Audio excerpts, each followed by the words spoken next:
I know better, and I heard the bayou crying all night long.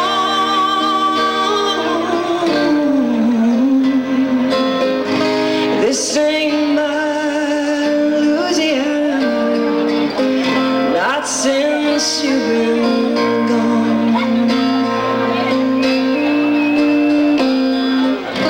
This ain't my Louisiana, not since you've been gone.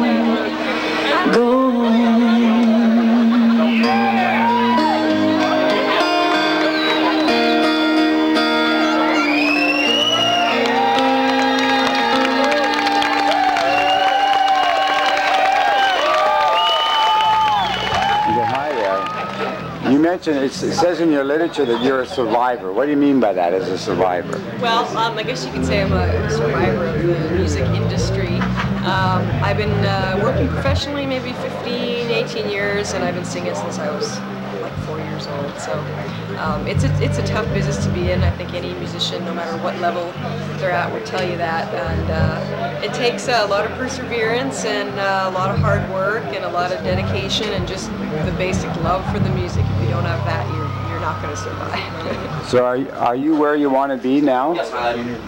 For this moment, I am. I actually just finished my last show for a little while. I'm going to take some time off and do some songwriting and sort of figure out my next plan of attack. I want to do another record, but I want to do more of a singer-songwriter kind of a thing with all the songs that I have a handful of songs already that I've never put on a record because they weren't supposedly commercial enough, or the record company said, no, we don't like that.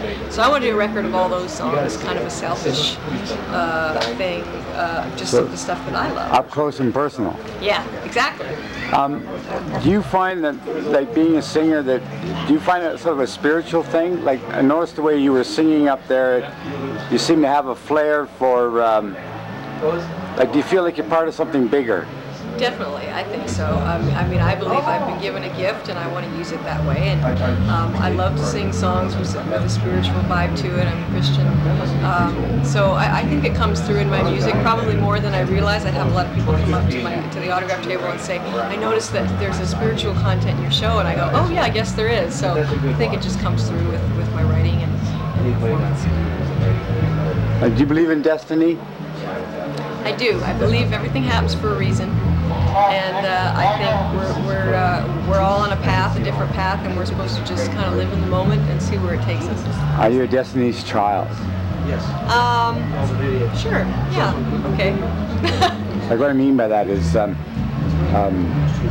this isn't about me, but I did an interview with the Ottawa Sun, and I said no coulda, woulda, shoulda. Like anything that happened to me in my life or through music and all that, I said I wasn't that big a screw up. God, I needed that experience to relate to people the way that I do. Exactly. And like to talk to you the way I do now, and you know, get beyond like you're a star and then you have that responsibility, but you're a human being. So when you say you want to take, let's say, 5 months off, does it have something to do with like finding you?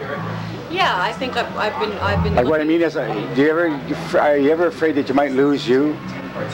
Yes, and that's exactly why I'm taking the time off, because it can happen very easily in this crazy business, and I don't want that to happen. I think I've been, you know, I'm on on the path of finding myself. I started so young in the business that you don't know at 12, 13, 14 years old. You don't know. So it's been a process for me now. I'm in my early 30s and starting to become an adult and going, ooh, wow, who am I really? So I'm trying to find that, and I think that's where my best stuff's going to come from. So you're from Vancouver originally? Yeah. Have you ever had the experience of when you've been away for a while and you go back, it's like you know where you are, but it's almost like a duplicate planet? Yeah, it is. It's strange because I grew up there. I've been in Nashville most of my adult life. But I go back and it's like, it's familiar, but yet it's completely strange. But now. You can never go home. You can never go home. You really can't. But do you need to have attachments to people, places, and things in a sense? Well, I used to think that. I think now I feel like it's more of an attachment to myself. If I've got this attachment to myself and the foundation, I can be pretty much anywhere. But I've been in Nashville so long, that really is a foundation. How did you find that? I mean... Well, I think it's just life experience, just being open to learning, making mistakes, and going, oh, I was supposed to do that to get to where I am.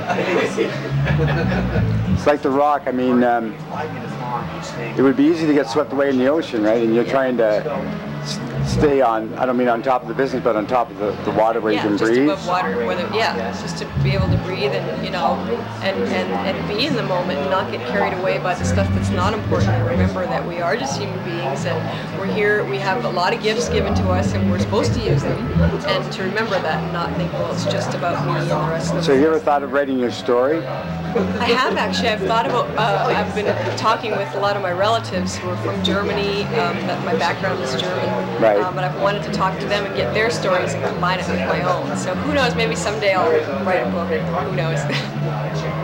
That would be interesting. Yeah, it would be. Thank you. You're welcome. Thank you. Great. All right.